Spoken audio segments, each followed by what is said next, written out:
Hello साथीहरु, सेवा नमस्ते, वेलकम साथीहरु। हेर्नुस् त साथीहरु, यो चाहिँ पुना भेराइटीको बगनबेली हो।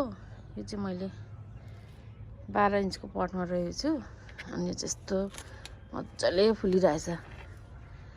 यसलाई चाहिँ यस्तो धेरै फुलाउनलाई चाहिँ यो माथि कटिङ टप कटिङ गरेर एउटै साइजको बनाउनु पर्छ साथीहरु। त्यही भएर यसरी फुल्छ, नत्र अनि चाहिँ सुत्त जान्छ अनि यस्तो फुल्छ। तर मैले चाहिँ यसरी बनाएको छु।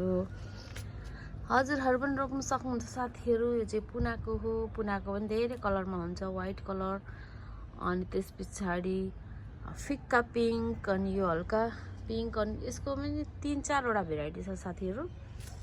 हेर्नुस् त यस्तो दामी धेरै फुलेको छ।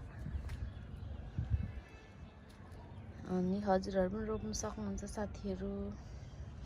साथीहरु नयाँ हुन्छ भने चाहिँ सब्स्क्राइब गर्नु नबिर्सिनु होला र पुरानो साथीहरुले लाइक कमेन्ट शेयर पनि गरिदिनु होला। हस् त, धन्यवाद साथीहरु, बाइ बाइ।